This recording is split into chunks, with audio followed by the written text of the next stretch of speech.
여러분, 월드컵 보는 재미가 시들해지는 그런 중이지요. 16강 탈락을 한 뒤로. 그러나 월드컵을 보면서 많은 기쁨도 있고 또 즐거움도 있고 그러신 것 같아요. 월드컵 경기를 보니까 이 축구 전반전이 있고 후반전이 있는데 그 중간에 쉬는 시간이 있어요. 그 쉬는 시간을 하프타임이라고 그럽니다.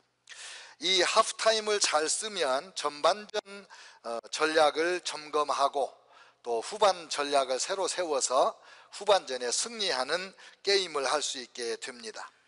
이와 마찬가지로 인생에서도 전반전이 있고 하프타임이 있고 후반전이 있는 것을 알 수가 있습니다. 지금 나는 내 인생에서 정말 소중한 무엇인가를 놓치며 살고 있지는 않나? 내가 정말 갈망하고 있는 것이 무엇인가? 나는 누구인가? 나는 무엇에 가치를 두고 사는가? 10년 뒤에 나는 무엇을 하고 있을까? 20년 뒤에는 내가 어떤 사람이 되어 있을까? 과거에 꿈꾸었던 일을 아직 미완의 상태로 남겨두고 있지는 않나? 지금까지 잘 해오긴 해왔는데 하나님이 주신 재능을 온전히 개발하지 못하고 묶어두고 있는 것은 없나? 하나님께서 나에게 선물로 주셨으나 아직까지도 활용하고 있지 않은 것은 없나? 내가 지금 하던 일을 그만둔다면 그 대가로 무엇을 얻을 수가 있을까? 만약에 내가 직업을 바꾸고 다른 일을 해서 수입이 줄어들면 그 적은 수입으로 계속 살 수 있을까? 남부럽지 않게 성공했다고 생각했는데 왜 이렇게 허전할까? 이런 생각이 들을 때는 우리가 인생의 하프타임에 들어가는 조짐이다, 시작이다, 이렇게 보는 거예요. 요즘에 한국 사람들 이야기를 들어보니까 직장을 그만두고 갑자기 엉뚱한 일을 하는 사람들이 늘어나고 있다는 겁니다. 또 어떤 사람들은 하던 일을 계속 하지만 여유 시간에 여유 자금을 가지고 새로운 일을 또 시작을 합니다. 일 중심, 돈 중심으로 생각하고 살던 사람이 갑자기 가족을 소중하게 여기는 그런 변화를 일으킵니다.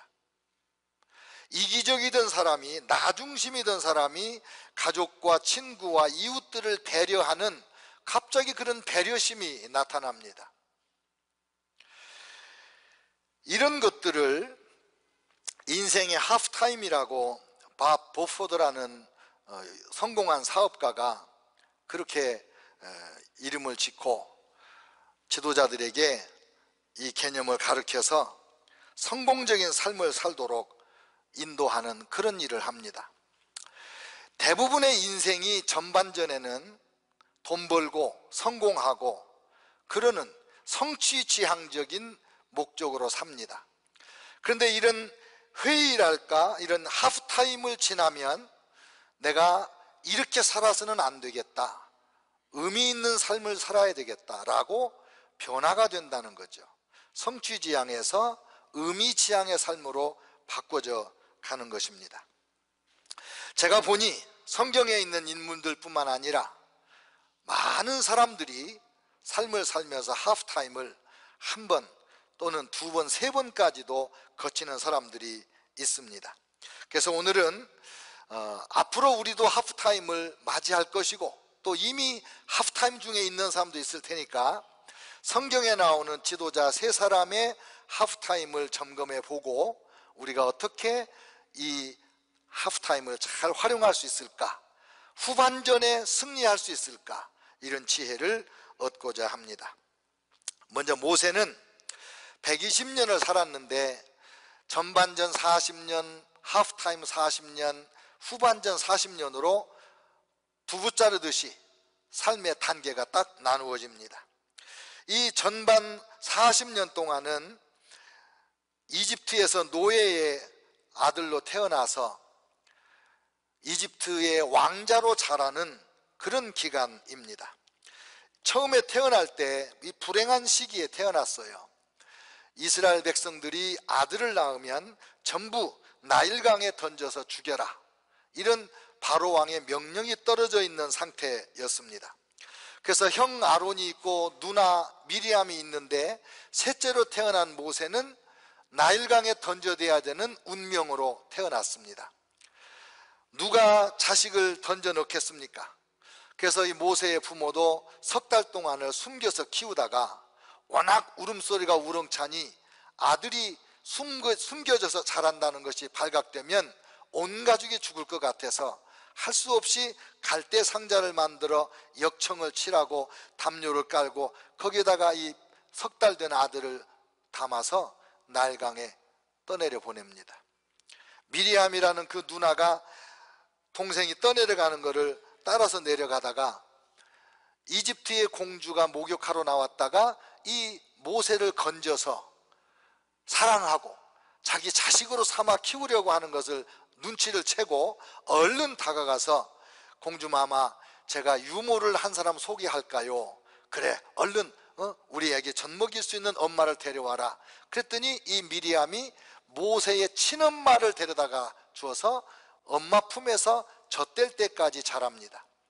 이 유대인 여인들의 자녀 교육은 유명하잖아요. 젖 먹일 때마다, 잠잘 때마다 항상 하나님의 백성인 것을 깨우쳐 주니까 젖될 때까지 한 3년 4년 이 모세가 완전한 유대인 의식을 가지고 이집트 왕궁에 가서 40까지 자랍니다.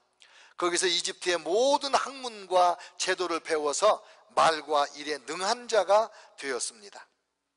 그런데 이 40년 동안 모세는 인생의 목적이 분명치 않고 인생의 목적에 대한 열정이 없습니다. 그래서 그냥 40년을 살다가 내가 우리 민족이 이렇게 노예 생활하고 비참한 생활을 하는데 우리 민족을 위하여 아무것도 못하고 있구나. 그래가지고 한 번은 민족을 도와주려고 나갔다가 그만 이집트 사람 하나를 쳐 죽이고 말았습니다. 그 다음 날도 나갔는데 그 다음 날은 이스라엘 민족끼리 싸우고 있으니까 왜 너희들은 민족끼리 싸우냐 그랬더니 그 중에 하나가 어제는 이집트 사람을 죽이더니 오늘은 나를 죽이려고 합니까? 그렇게 말하는 소리를 듣고 내가 어제 살인한 것이 발각됐구나. 그래서 미디안으로 도피를 해서 갔습니다. 그래서 이 40년 하프타임이 시작이 되는 거예요. 이 미디안에 가서 십보라를 만나 결혼하고 아들도 둘이나 낳고 그리고 장인어른 집에 처가살이를 40년을 하면서 장인의 양을 칩니다. 좀 특이하죠. 모세가 얼마나 철저히 절망했는지 몰라요. 얼마나 낙심했는지 몰라요. 자기 가정을 이루었는데도 불구하고 자기 재산을 하나도 만들지 않고 그냥 장인의 집에 붙어 사는 거예요. 옛말에 껍벌이 서말만 있어도 처가살이 안 한다고 했는데 40년을 처가살이한 이유가 뭐냐? 낙심하고 좌절하고 아무 희망이 없고 죽지 못해서 그냥 살았기 때문이지요. 이때 깨달은 게 뭐냐? 나는 정말 무능하구나. 내 혼자 스스로 할 수 있는 것이 아무것도 없구나. 우리 민족이 이집트에서 엄청난 고난을 당하면서 노예살이를 하고 있는데 나는 아무것도 할 수 있는 것이 없구나. 철저히 절망해서 40년을 세월을 보낸 겁니다. 완전히 낮아져서 더 이상 내려갈 수 없는 밑바닥에 떨어졌을 때 그때 하나님이 모세를 찾아오시고 모세에게 이집트에 가서 내 백성을 구해내라 하십니다. 너무나 낮아졌기 때문에 아무 자신감이 없기 때문에 하나님이 화를 내실 때까지 순종을 못하다가 드디어 그러면 제가 하나님만 믿고 갑니다. 모세는 철저히 하나님을 의지하고 하나님에게 100% 순종하고 무슨 말을 하라면 하고 무슨 기적을 행하라면 행하고 가라면 가고 오라면 오는 완전히 하나님의 동역자인데 하나님의 손에 붙들린 사람이 되는 거예요. 그래서 40년 길고 긴 하프타임을 지나고 났더니 완전히 새 사람 돼서 마지막 40년은 이스라엘 민족 200만 명 이상을 노예에서 해방시키는 해방자요, 광야 40년을 이끄는 지도자요, 그리고 무엇보다도 세계 인류 역사에 가장 영향력을 강력하게 끼치고 있는 10계명을 하나님께로부터 직접 받은 그런 지도자가 됐습니다. 교육도 잘 받고 훌륭하고 똑똑한 사람이 됐으나 목적이 분명치 않은 방황하는 모세가 40년 하프타임을 지내고 나니 철저히 낮아져서 하나님을 붙들고 하나님을 의지하고 하나님 앞에 쓰임을 받는데 하나님만이 할 수 있는 일을 할 수 있는 그런 사람이 된 거예요. 무능한 사람이 유능해졌어요. 자신감이 없던 사람이 하나님의 능력으로 일하는 사람이 됐습니다. 후반전의 모세는 그래서 성공한 거죠. 부모나 야곱도 하프타임을 통과했는데 야곱의 전반전은 길고 거칠고 험하고 나중에 바로왕 앞에 갔을 때 내 인생이 험악한 세월이었습니다라고 고백을 합니다. 그렇게 험악하게 살아요. 이 야곱은 엄마 뱃속에서부터 싸우기 시작해요. 쌍둥이 에서하고 둘이 뱃속에서 싸우다가 먼저 나가려고 막 발버둥을 쳤는데 이 에서는 힘이 세고 야곱은 여성답잖아요. 힘이 약하잖아. 그러니까 앞서 나가지 못하고 손만 내밀어 가지고 손만 나왔다가 도로 형한테 끌려 들어가서 손이 들어가고 에서가 나와서 에서는 장자, 야곱은 차자가 된 거예요. 저는 이 장면을 생각할 때마다 떠오르는 게 뭐냐면 동계올림픽에서 대한민국 대표 선수들 스피드 스케이팅 하는 장면이 떠올라요. 한국 선수들이 개발한 기술이 뭐냐면 막 스케이트를 타고 가다가 결승선에서 발 하나를 쑥 내밀어 가지고 이 선을 먼저 통과하는 그런 거예요. 꼭 그거 같아. 손을 내밀었어요. 올림픽에서는 그렇게만 해도 1등인데 야곱은 도로 끌려 들어가 가지고 둘째 아들이 된 거예요. 형이 못된 거, 장자가 못된 거, 장자의 축복을 사모하는 이 야곱에게는 한이 돼서 어떻게 하면 내가 이 장자의 특권을 살까, 어떻게 하면 내가 장자가 될까 고민하다가 배고파서 허덕이는 형한테 팥죽 한 그릇을 주고 장자권을 삽니다. 그리고 형도 속이고 아버지도 속이고 아버지한테 가서 형의 옷을 입고 가서 장자의 축복을 받습니다. 그런데 형이 그걸 알고 나서 아버지 돌아가실 날이 멀지 않았으니 아버지 돌아가시면 내가 동생을 죽이리라 이렇게 쭝얼거리는 소리를 엄마가 듣고 야곱 보고 피난 가라고 합니다. 외삼촌 집으로 피난을 갔는데 이 외삼촌은 대단합니다. 야곱처럼 속이는 자가 없고 야곱처럼 간사한 자가 없는 줄 알았더니 외삼촌 라반은 야곱을 속여먹고 야곱을 부려먹는 야곱보다 한 수 이위인 그런 분입니다. 거기서 20년 동안을 같이 살아요. 14년 동안은 부인을 위하여 노예 생활을 하고 나머지 6년은 머슴살이를 하는데 10번이나 품삯을 바꾸면서 안 주는 거예요.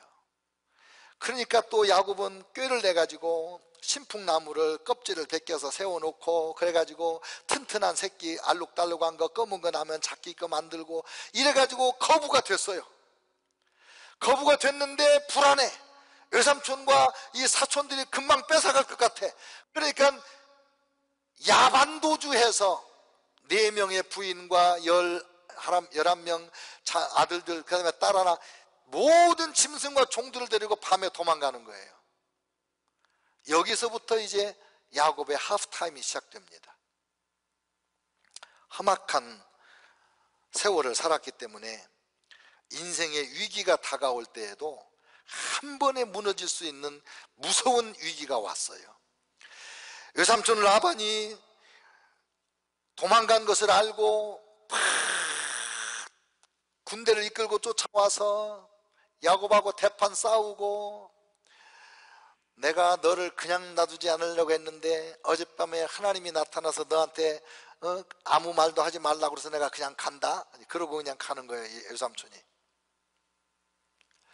외삼촌 하나 떠내보내고 났더니 그 다음에 형 에서를 만나야 되는데 사람을 보내서 형의 동정을 살피라고 그랬더니 야곱이 온다는 소문을 들은 형이 집에서 길린 군인 400명을 이끌고 달려오는 거예요. 그 말을 들으니 도둑이 제발 저린다고, 내가 옛날에 형의 장자권을 도둑질했더니 형이 지금 복수하려고 하는구나. 400명 군인을 왜 데리고 오냐. 그 군인들 이 칼과 그 워카발에 우리 처자식이 다 목베임을 당하고 이 많은 짐승들이 다 죽고, 이런 장면이 막 떠오르니까 이 야곱이 무서워서 발발발발 떠는 거예요. 그런데도 이 야곱은 인간적인 꾀를 포기하지 않아요.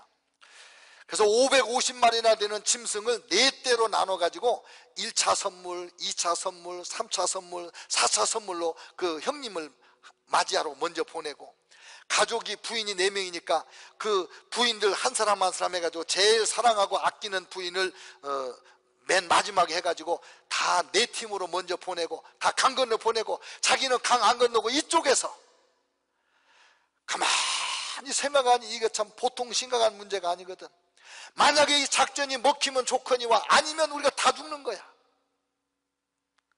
그때서 야곱이 하나님을 생각해요. 내가 피난해서 외삼촌 집으로 갈 때 그 베델에서 꿈에 나타났던 그 하나님, 나에게 아브라함의 하나님, 이삭의 하나님이라고 하면서 나에게도 그 약속의 말씀을 주셨던 그 하나님이 기억나서 그때부터 혼자 그 밤에 부르짖기 시작합니다. 하나님 살려주시옵소서. 제가 잘못했습니다. 살려주시옵소서. 제가 모든 만나는 사람을 속여먹기만 하고 나쁜 짓만 했으니 주님, 제가 죽을 죄를 졌습니다. 살려주시옵소서. 밤새 기도하는데 여호와의 사자가 나타나서 야곱과 씨름을 합니다.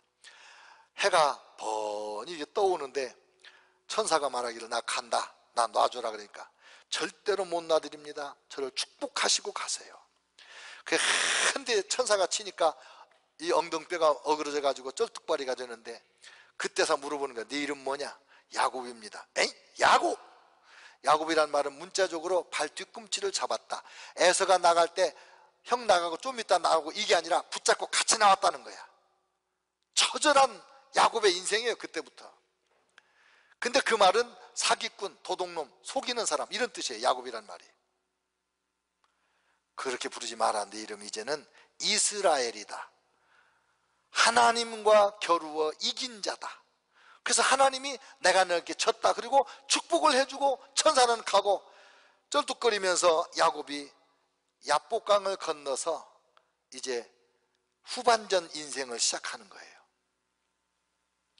가서 형을 만나는데, 형하고 둘이 20년 만에 만나서 쌍둥이가 막 끌어안고 엉엉 울면서 형님 평안하셨습니까? 아우 잘 있었는가? 그동안에 어떻게 지냈나? 근데 오면서 보니까 짐승들이 많이 선물로 뭐 이렇게 때려오던데 이게 뭐냐? 예, 하나님께서 저에게 선물로 주신 것들인데 형님에게 은혜를 입으려고 내가 보낸 겁니다. 여러분, 이 야곱의 인생에서 하나님의 은혜라는 말이 이 야복강 기도 이전에는 잘 안 나와요.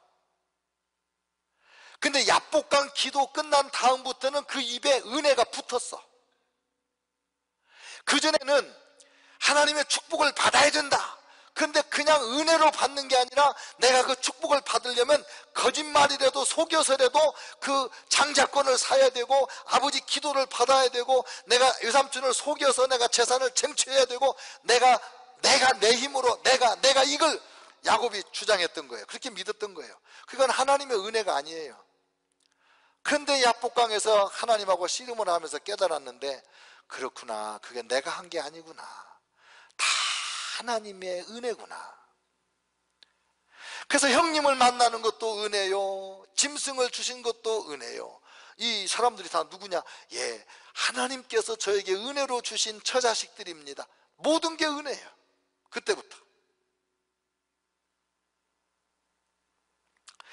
여러분도 야곱같이 치열하게 사는 사람들이 있잖아요. 심지어 돈벌이 때문에, 사업과 직장 때문에 주일 예배 빼먹기를 밥 먹듯 하는 분도 있잖아요. 그 야곱형이에요. 야곱의 유형이에요, 그런 분들이. 근데 한꺼번에 무너질 것 같은 인생의 위기에서 하나님 앞에 엎드려 기도함으로 인생의 완전한 전환, 변화, 새 생명으로 거듭나는 역사가 일어난 거예요.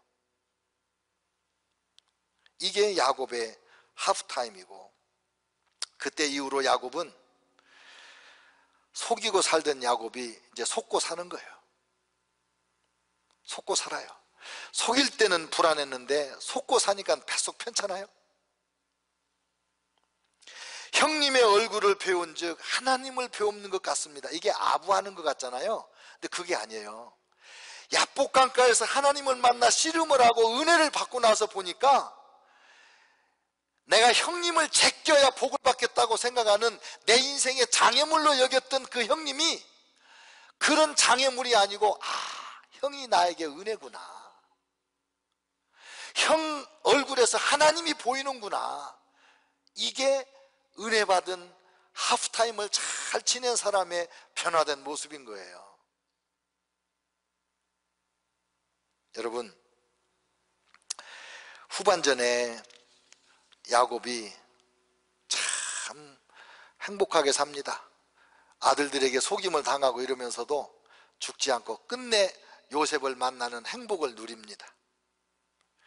이 야곱의 하프타임에서 우리가 얻어야 되는 교훈이 뭐냐면, 인생의 회의가 들 때, 힘들고 어려울 때 하나님 앞에 엎드리는 거죠. 하나님하고 밤새 씨름하는 거죠. 내 힘으로 하던 내 인간적인 지혜와 노력과 방법과 경험과 다 포기하는 거죠. 내가 막 움켜쥐고 이거 없으면 큰일이라고 생각했던 거, 이것도 다 놔버리는 거지. 내가 쥐고 있어서 내 건 줄 알았는데 하나님이 보호해 주시지 않으면 미꾸라지 같이 빠져나가는 거예요. 다 놔버렸는데 하나님이 보호해 주시니까 더 부요하게 되고 능한 자가 되고 존귀한 자가 되는 거예요. 야곱의 하프타임은 하나님을 만나서 씨름하는 것으로 마무리가 됩니다. 신약성경에 사도 바울이 있는데, 이 사도 바울도 참 훌륭한 사람이잖아요. 사도 바울의 전반전 인생은 세상적으로 말하면 참 복된 인생이었어요. 왜냐하면 태어날 때 좋은 가문에서 태어납니다. 첫째는 태어날 때부터 로마 시민이에요. 잘 사는 집이죠. 그러니까 또 신앙적으로는 아버지가 바리새인이에요. 바리새인이라는 말은 요즘으로 말하면 목사님보다도 더 영적으로 헌신된 그런 분들이에요. 자기도 아버지같이 바리새인이 됐어요. 성경 말씀을 일절도 어기지 않고 그대로 지키는 것을 경건생활의 신앙생활의 목표로 삼고 그렇게 산 사람이에요.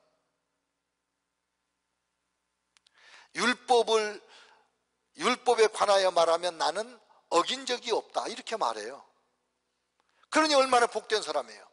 또 공부도 가말리엘이라고 하는 당대 최고의 성서학자요, 랍비인 이런 분 밑에서 배웠습니다. 정말 무엇 하나 부족함이 없는 그런 사람입니다. 성격도 얼마나 열정적인지 몰라요. 그런데 이 바울의 문제가 뭐냐, 내가 믿는 것이 잘 믿는 거고 나같이 믿는 것이 잘하는 거지 나하고 달리 믿는 건 틀렸다는 거예요. 내가 볼 때 예수는 가짜인데 예수님을 믿으면서 하나님을 믿는다고 하고 예수님이 하나님이라고 하고 이거는 다 죽여야 마땅한 거예요. 내 믿음이 그게 아니잖아요. 그래서 스데반 집사 죽일 때 앞장서고 자비량으로 외국에까지 가서 사람들 잡아오려고 다메섹으로 가는 중이었어요. 나중에 사도 바울의 고백을 보면은 내가 예수 믿는 사람들을 핍박했습니다. 그 사람들을 때리고 머리털을 뽑고 감옥에 가두고 죽이고 이렇게 했습니다. 이런 고백을 하잖아요.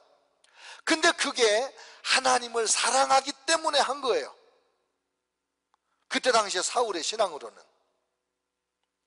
근데 이 사울이 다메섹으로 가는 길에서 예수님을 만납니다. 예수님이 찾아오십니다. 저놈을 그냥 뒀다가는 내 교회가 이 땅에서 소멸돼 버리겠구나, 그렇게 걱정하셨는지도 모르죠. 주님이 찾아오셔서 강한 빛을 비추니까 그냥 눈이 멀어버립니다. 사울아 사울아 어째 내가 나를 핍박하느냐. 주님 누구십니까? 나는 내가 박해하는 예수다. 깜짝 놀랍니다. 나는 예수가 사기꾼인 줄 알았는데. 그 예수님이 하신 말씀이 시내로 들어가면 네가 앞으로 어떻게 해야 될지 가르쳐 줄 사람이 있을 거다.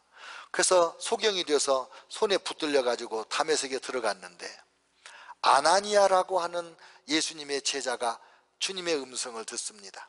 아나니아야, 사울이 지금 어느 집에 있으니 가서 기도해 줘라. 아이고 주님, 그 사람이 여기 왜 오는지 아시잖아요. 우리 믿는 사람 잡아다 가두려고 왔습니다. 아니다. 그리고 하시는 말씀이 그거죠. 가라. 이 사람은 내 이름을 이방인과 임금들과 이스라엘 자손들에게 전하기 위하여 택한 나의 그릇이다. 그가 내 이름을 위하여 얼마나 고난을 받아야 할 것을 내가 그에게 보이리라 하시니. 그래서 아나니아의 기도를 받고 눈에서 비늘 떨어져 눈 뜨고 그때부터 나가서 예수님을 증거하기 시작하는데, 예수님 핍박하러 온 사람이 예수님 구세주라고 믿으라고 하니 사람들이 얼마나 놀랬겠어요. 얼마나 놀라고 이 경각심을 가졌겠어요. 그때부터 전도를 시작을 했는데, 이 사울은요 성경학자잖아요. 랍비잖아요. 진짜 이 예수님이 메시아인가? 그걸 성경적으로 증명을 해야 되겠어요. 그냥 빛이 나타나고 기적이 있는 건 알겠는데 그냥 믿을 수가 없어요. 그래서 아라비아로 갑니다. 사막지대로 가서 3년 동안을 오로지 기도와 말씀 연구로 예수가 진짜 메시아 맞나, 예수가 진짜 그리스도 맞나, 3년 동안 죽도록 기도와 연구에 몰두한 결과 맞구나, 진짜 예수님이 하나님의 아들이구나. 예수님이 십자가에 못 박혀 달려 돌아가실 때 저주받은 줄 알았더니 그 저주는 우리를 위하여 대신 받은 저주구나. 그래서 예수님께 대한 확고한 믿음을 갖게 됐어요. 그때부터 사울이 바울이 되고 바울은 뒤돌아보지를 않습니다. 선교하는 그날까지 한 30여 년 동안 선교하면서 끊임없이 죽음의 위협을 당하고 박해를 받고 하지만은 한 번도 옛날을 그리워하고 뒤돌아갈 생각을 하지 않습니다. 여러분, 이 바울이 생명 걸고 복음을 증거하는데 바울이 가는 곳곳마다 교회가 세워지고 하나님 앞에 헌신하는 일꾼들이 일어나고, 이 바울의 인생의 후반전은 우리 기독교가 헬라권으로 확장되어 나가고 로마를 정복하는 초석이 됩니다. 만약에 바울이 없었다면 오늘 우리가 믿는 이 기독교 신앙이 우리에게까지 올 수 있었을까라고 의문할 수 있을 만큼 그렇게 중요한 인물이 됐습니다. 사랑하는 성도 여러분, 우리가 믿는 중에 몇 번에 걸쳐서 삶의 위기가 옵니다. 신앙의 위기가 옵니다. 그때마다 야곱같이 인간적인 수단과 방법을 동원하는 그런 유혹을 많이 받습니다. 그러나 지나고 보면 전혀 효과가 없었습니다. 이런 인생의 위기가 올 때 내가 하프타임에 들어가는 것이 아닌가 이렇게 생각할 그런 때가 되면 모세처럼 철저히 낮아져서 하나님, 나는 할 수 있는 것이 아무것도 없습니다. 야곱처럼 하나님 잘못했습니다. 나를 축복하시지 않으면 내가 쟁취하는 것도 아니고 아버지의 안수기도도 아니고 하나님의 축복만이 나에게 축복입니다. 매달리는 이런 사람이 되든가, 주님을 만나서 주님 섬기는 방법을 새로 배우든가, 우리도 인생의 하프타임에서 주님을 만나야 됩니다. 그래서 변화되어야 됩니다. 살면서 힘들고 어려울 때, 포기하고 싶은 생각이 들 때, 이대로는 안 되겠다 싶을 때, 그때 우리는 하나님을 만나야 됩니다. 그때가 하프타임입니다. 깊이 주님을 만나면 후반전의 인생이 꽃이 피고 열매를 맺습니다.